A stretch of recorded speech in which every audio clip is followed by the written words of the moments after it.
우리 말씀 보겠습니다. 현대인의 성경으로 번역한 골로새서 1장 1절에서 10절을 한 절씩 교독하겠습니다.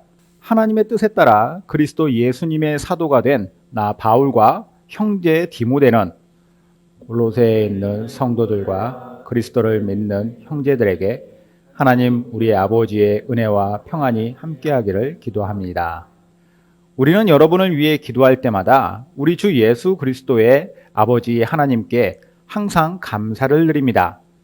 그것은 여러분이 그리스도 예수님을 잘 믿고 모든 성도를 사랑한다는 말을 우리가 들었기 때문입니다. 이 믿음과 사랑은 여러분이 전에 진리의 말씀인 기쁜 소식을 들어서 확신하고 있는 하늘나라의 소망에 근거하고 있는 것입니다.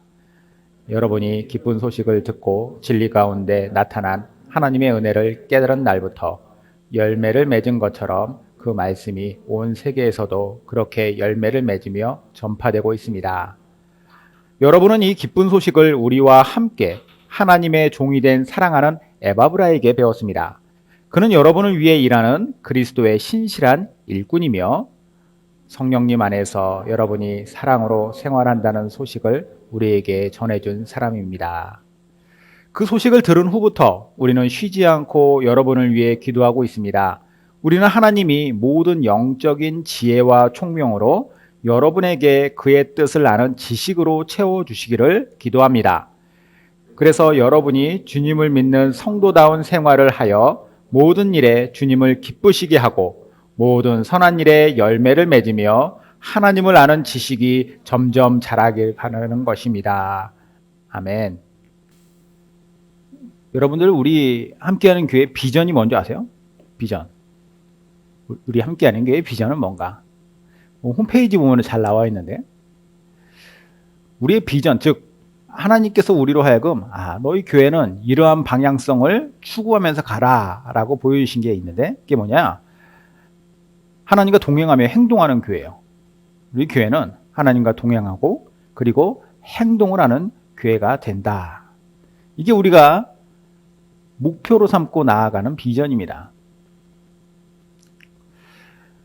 늘 하나님과 동행하면서 또 우리가 있는 모든 삶의 현장 속에서 하나님과 동행하는 자다운 행동을 하는 그런 교회가 되고 그런 성도가 되는 게 바로 우리의 비전이죠. 그럼 이런 비전을 이루기 위해서는 당연히 그 과정에서 우리가 추구해야 될 가치가 있어요. 이 추구해야 될 가치를 우리가 추구하면서 살다 보면은 사실 궁극적으로는 이 비전을 향해서 우리가 올바른 방향으로 나아가게 되는 것이죠. 그 가치가 세 가지가 있는데 첫 번째는 하나님과 함께 예배하는 공동체가 되는 것이고 두 번째는 지체와 함께는 교제하면서 성장하는 공동체가 되는 것이며 마지막으로는 이웃과 함께 우리에게 하나님께서 주신 것을 이웃과 함께 나누는 공동체가 된다. 그러니까 이런 가치를 우리가 추구하며 살다 보면은 결국은 하나님께서 우리로 하여금 하나님과 동행하면서 행동하는 삶이 될 수 있도록 하신다는 거예요. 이게 바로 우리의 비전과 또 그 비전을 성취해가는 가치입니다. 제가 이 비전과 가치를 이렇게 하나님 앞에 기도하면서 깨닫고 또 이것을 잘 세워 놓으면서 우리 교회 이름이 함께하는 교회가 되었는데 여기에 대해서 저는 참 딱 써서 놓고 볼 때마다 뭔가 뿌듯하고 정리가 잘 돼 있다라고 하는 그러니까 뭔가 정리정돈이 잘 돼 있고 명확하게 좀 보이는 게 있으면은 우리가 그것에 대해서 안도감도 또 기쁨도 느끼죠. 근데 얼마 전에 저에게 또 주신 깨달음이 있습니다. 이게 뭐냐면 이게 비전과 가치를 우리가 잘 만들어 놓고 보면은 써놓고 보면은 이게 뭔가 명확하게 잘 보이는 것 같은데 이거를 실제적으로 우리가 적용하면서 이제 우리 삶 속에서 이것이 어떤 결과물을 도출해 내려면 조금 더 구체적이고 명확한 뭔가가 있어야 되지 않을까? 예를 들면 이런 거예요. 하나님과 함께하며 그분을 예배한다? 뭐 교회로서 우리가 당연한 것이죠. 당연한 것. 그런데 우리 예배가 어떠했으면 좋을까? 무엇에 우리 예배가 중점을 두고 무엇을 향하여서 또 어떤 예배를 드릴 것인가에 대한 조금 더 구체성이 있었으면 좋겠다라는 생각을 했고 지체와 함께 교제하면서 성장한다. 뭐 당연히 교회에 오면은 지체들과 함께 교제하고 또 성장하고 그러길 원하죠. 근데 이걸 몰라서 안 하는 게 아니라 그것을 어떻게 해야 될까? 이것을 어떻게 만들어 갈 것인가 대해서 우리가 잘 모를 때가 많다라는 거예요. 좀 막연하다라는 거죠, 실제로. 그렇죠? 교제하는 것, 같이 성장하는 것. 여기에 대한 좀 감이 좀 있었으면 좋겠다라는 생각을 했던 겁니다.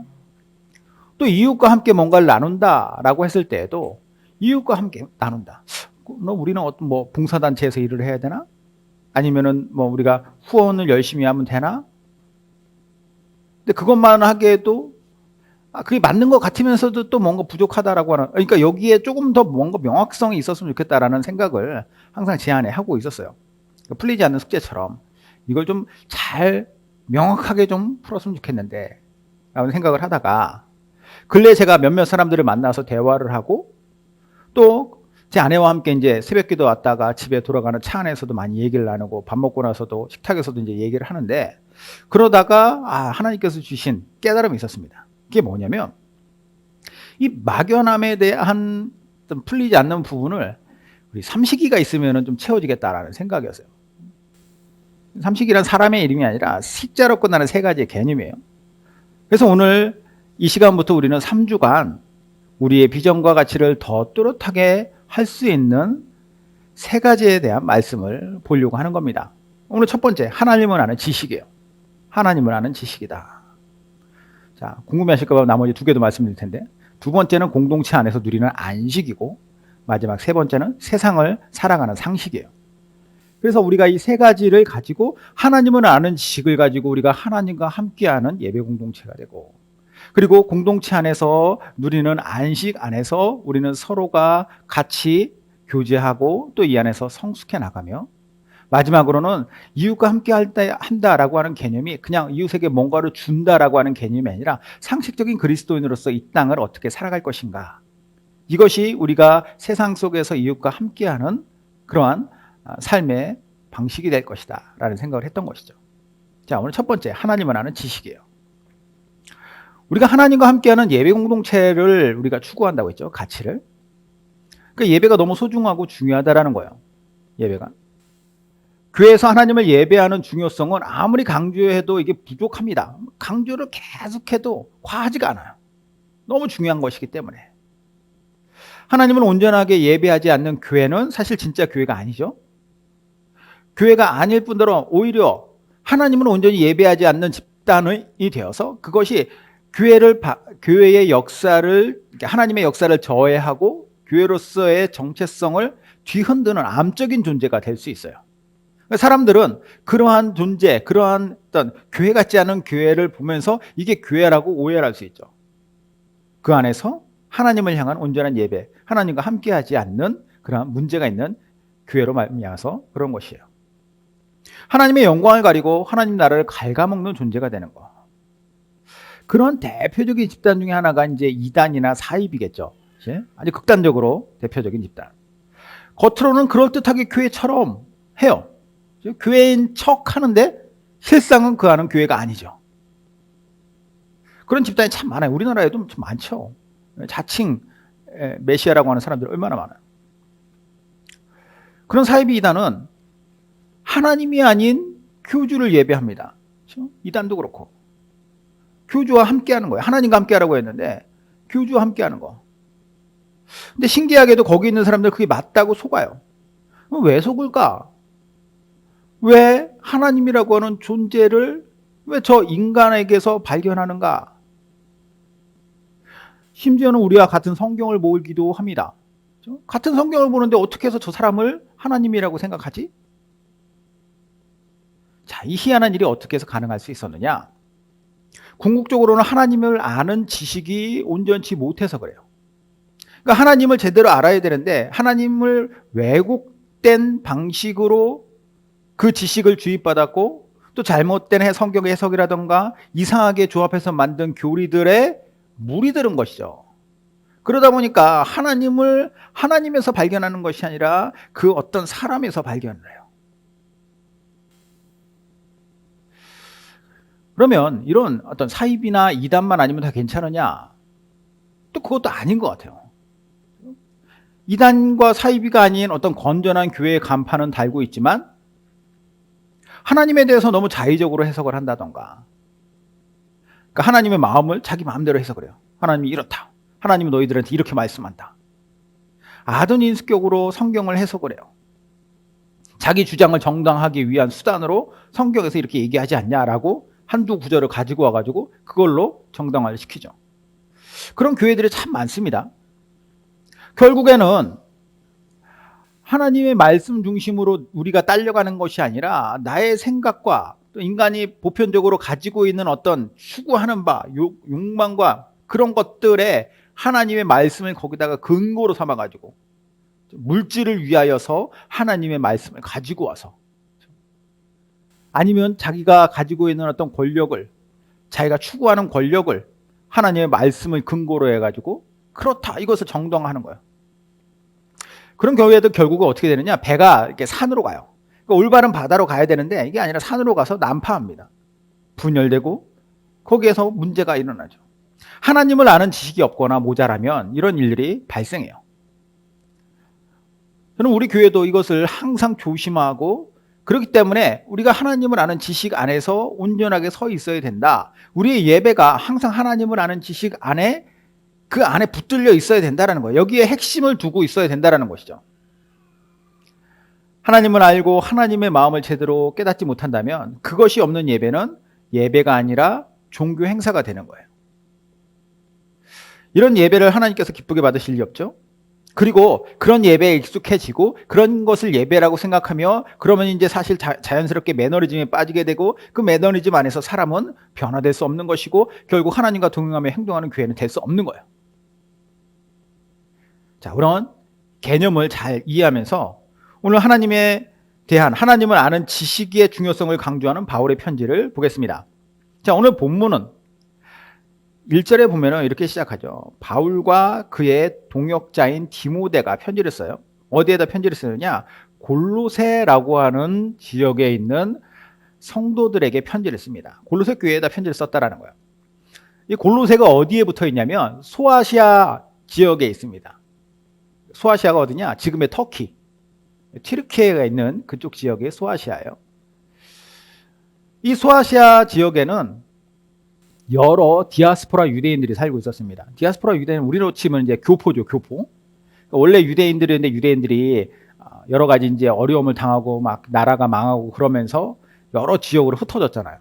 흩어져 살던 유대인들을 이제 디아스포라라고 하는데, 이 디아스포라 유대인들이 이쪽에서 살고 있었습니다. 물론 뭐 많은 사람들은 아니었겠죠. 그죠?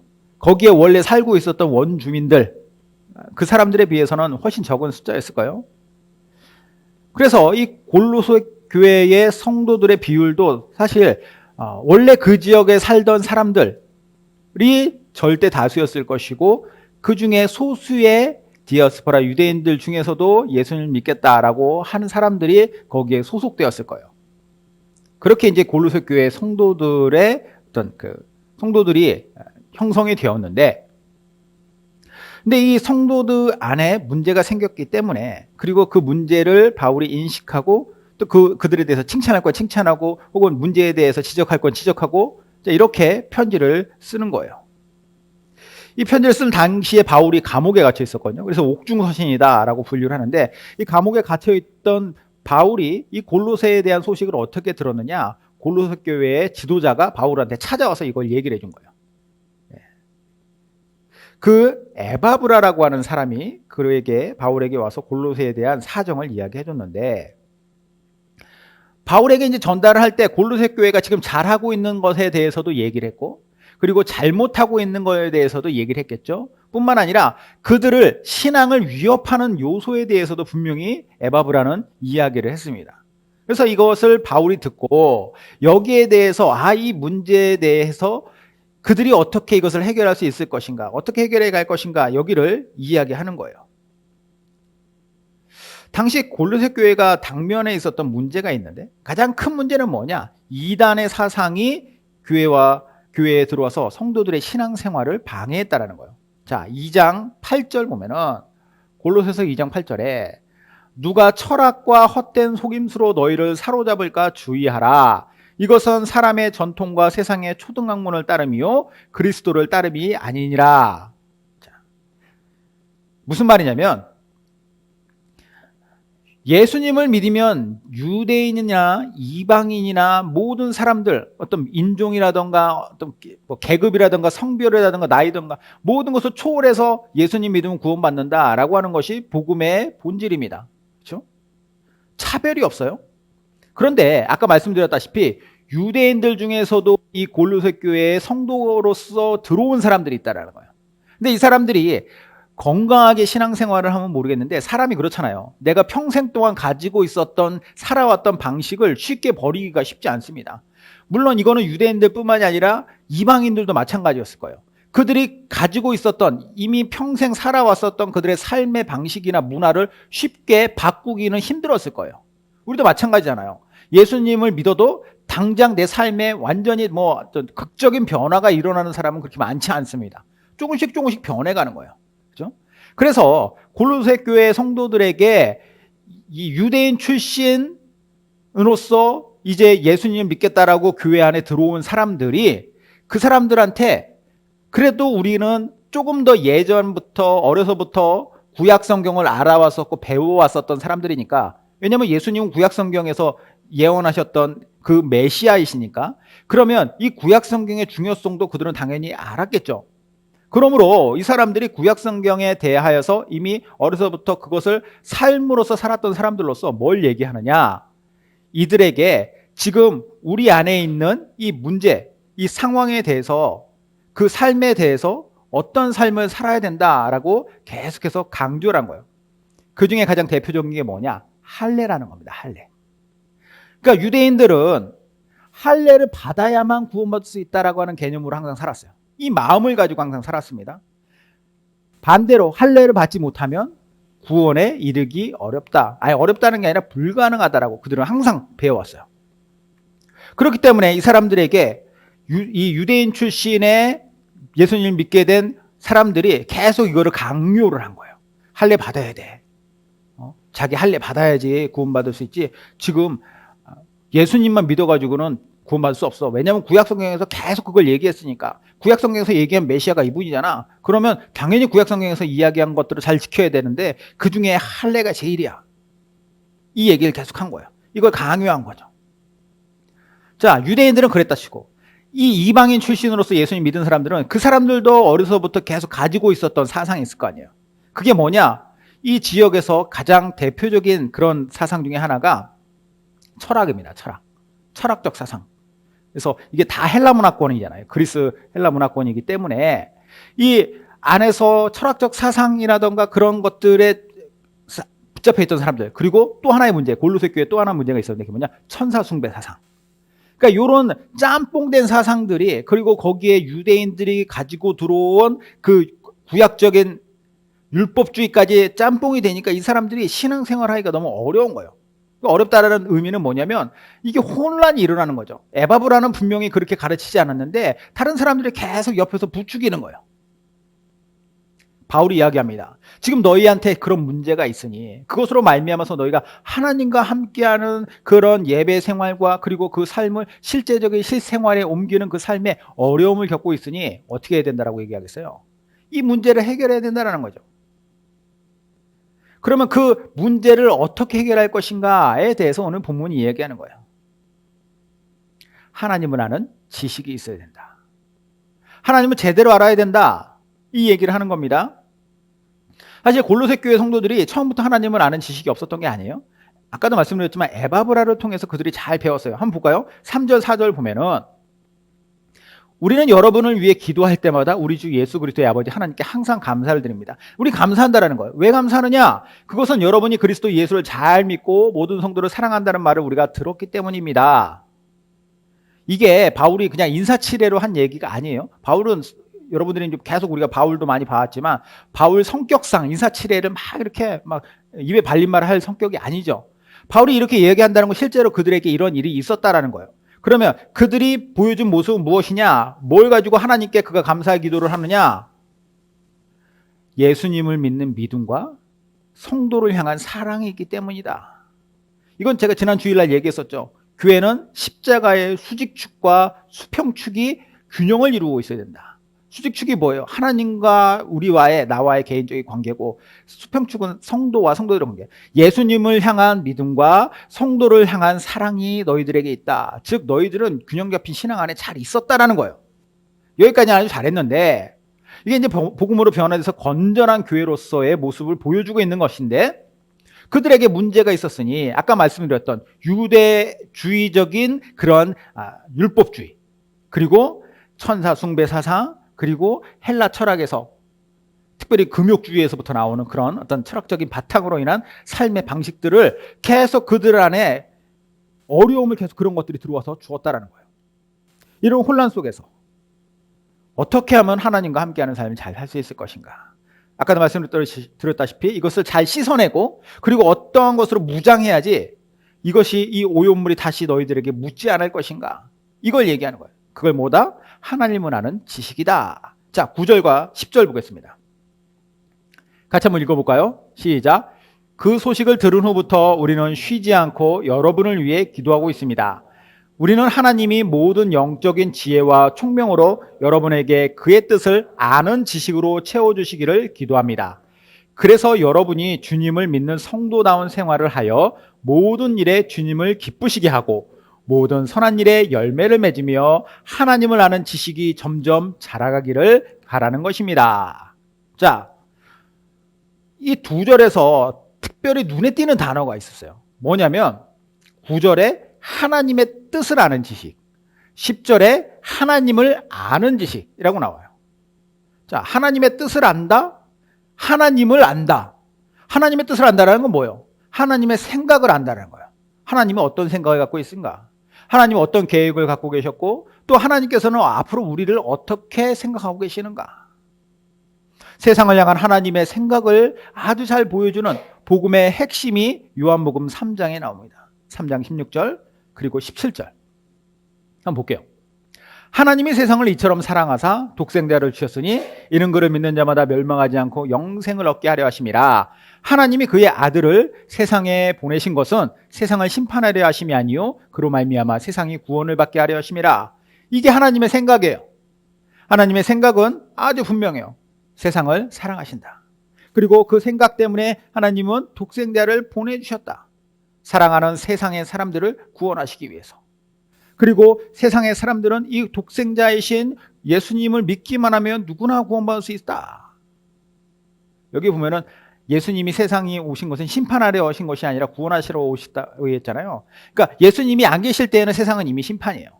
심판에서 건지기 위해서 예수님이 오셨다라고 하는 거죠. 이게 하나님의 생각이에요. 자, 그러면 이러한 하나님의 생각을 이 당시에 골로새 사람들에게만 적용하느냐? 아니죠. 이 하나님의 생각은 변함이 없어요. 하나님의 생각이 좀 시간 지나 보니까 내가 그 생각 틀렸어. 혹은 예전에 내가 생각했던 그것보다 지금의 생각이 더 옳아. 이렇게 하지 않으신다는 거죠. 그러니까 하나님의 생각은 항상 동일해요. 왜냐? 완벽한 분이시기 때문에. 그럼 그 동일한 그 생각을 오늘날 시공간을 초월해서 오늘날 우리에게도 동일하게 갖고 계신 것이죠. 모든 사람들에게 해당되는 진리입니다. 그러면 이러한 하나님의 뜻을 아는 사람들이라면 예수님 믿지 않을 수 없겠죠. 당연히 예수님 믿죠. 온전히 예배하는 자로서 살아갈 수 있게 되는 거예요. 하나님의 생각을 알 때, 하나님의 뜻을 알 때. 그래서 온전하고 건강한 예배자가 되려면, 그래서 예배에 감격이 있으려면 우리는 하나님의 뜻을 알아야 돼요. 분명한 복음을 알고 있어야 된다. 그리고 바울이 또 뭘 위해서 기도했느냐? 하나님을 아는 지식이 자라가기를 위해서 기도했어요. 자, 하나님을 아는 지식과 그리고 자라간다, 이 두 개를 같이 생각해 봐야 돼요. 하나님의 뜻, 하나님의 생각을 아는 것도 중요하지만 또 일맥상통하는 개념이지만 하나님을 아는 것도 중요해요. 하나님을 안다라고 하는 것은 구체적으로 그분 자체에 대해서 안다라는 거잖아요. 그럼 그분 자체를 안다라고 하는 것은 또 두 가지 개념으로 생각할 수 있어요. 첫 번째, 그분을 안다라고 하는 것은 이론적으로 그분이 어떤 분이신지를 안다라는 거예요. 예를 들어 이런 거죠. 하나님 어떤 분이신가? 이 세상에 유일무이하게 스스로 존재하는 분이다. 그렇죠? 스스로 존재하는 분. 그 스스로 존재하시는 분이 세상을 창조하셨다. 창조주시다. 뿐만 아니라 세상을 그분이 통치하고 계시고, 그리고 그분은 어떤 분이세요? 아까도 얘기했듯이 생각이 변함없으신다. 신실하다라고 얘기하는 거죠.